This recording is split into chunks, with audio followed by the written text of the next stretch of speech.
30 आणि 31 जुलैला राज्यात काही ठिकाणी मुसळधार, काही ठिकाणी मध्यम ते जोरदार स्वरूपाचा पाऊस पडणार आहे. त्यामध्ये छत्रपती संभाजीनगर जिल्ह्यात सुद्धा जोरदार, मुसळधार ते वाहुनी स्वरूपाचा पाऊस पडण्याची शक्यता राहणार आहे.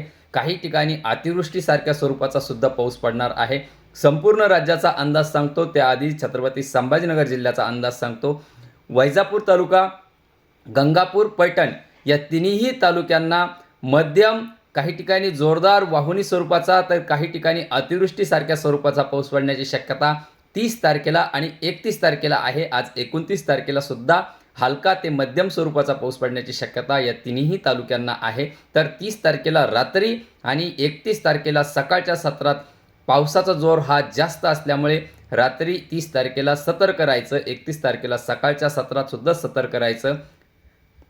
आणि त्यानंतर छत्रपती संभाजीनगर प्रॉपर, सिल्लोड, सोयगाव, फुलंब्री, कन्नड, खुलताबाद, फुलंब्री या भागांना सुद्धा मध्यम, जोरदार, वाहुनी स्वरूपाचा, काही ठिकाणी अतिवृष्टीसारख्या स्वरूपाचा पाऊस पडण्याची शक्यता 30 आणि 31 तारखेला आहे. आज 29 तारखेला सुद्धा हलका मध्यम स्वरूपाचा पाऊस हा घाटमाथ्यांवरती होईल. तर उद्याकडे 30 तारखेला रात्रीच्या वेळेस सतर्क राहायचं. नदीकाठच्या शेतकऱ्यांनी सुद्धा सतर्क राहायचं आहे, कारण की हा पाऊस, हे लो प्रेशर जे बनलेलं आहे ते डिप्रेशनमध्ये रूपांतर होऊन ते डायरेक्ट महाराष्ट्रात आणि छत्रपती संभाजीनगर जिल्ह्यातून उत्तर महाराष्ट्राकडे आणि गुजरातकडे जाणार असल्यामुळे छत्रपती संभाजीनगर जिल्ह्यातील 1362 गावांपैकी संपूर्ण गावांना जोरदार, मुसळधार, वाहुनी स्वरूपाचा पाऊस होणार आहे. कमीत कमी मध्यम स्वरूपाचा पाऊस हा पुन्हा 30 आणि 31 तारखेला राहणार आहे, याची शेतकऱ्यांनी नोंद घ्या.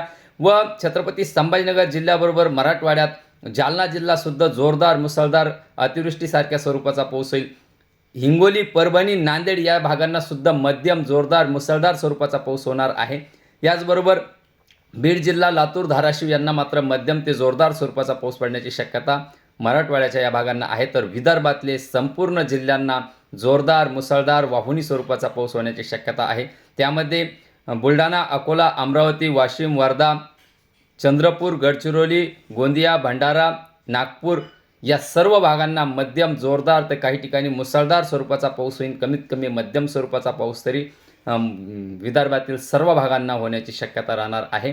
आणि उत्तर महाराष्ट्रातील जळगाव, धुळे, शहादा, नंदुरबार, नाशिक जिल्हा या भागांना सुद्धा मध्यम ते जोरदार, ठिकठिकाणी वाहुनी स्वरूपाचा, मुसळधार स्वरूपाचा पाऊस होणार आहे. उत्तर महाराष्ट्रातून गुजरातकडे जाणार आहे हा कमी दाब, त्यामुळे जोरदार स्वरूपाचा पाऊस या भागांना होण्याची शक्यता राहणार आहे. तसेच सिंधुदुर्ग, रत्नागिरी, रायगड, वसई, विरार, मुंबई, ठाणे, पालघर, पुणे, कोल्हापूर या भागांना सुद्धा मध्यम ते जोरदार, काही ठिकाणी मुसळधार पावसाची शक्यता घाटमाथ्यांवर आहे. सांगली, सातारा, कोल्हापूर, सोलापूर या भागांना सुद्धा मध्यम ते जोरदार पावसाची शक्यता राहणार आहे. आणि अहिल्यानगर सुद्धा मध्यम स्वरूपाच्या पावसाची शक्यता, ठिकठिकाणी जोरदार पावसाची शक्यता अहिल्यानगर जिल्ह्यात सुद्धा आहे, याची शेतकऱ्यांनी नोंद घ्या.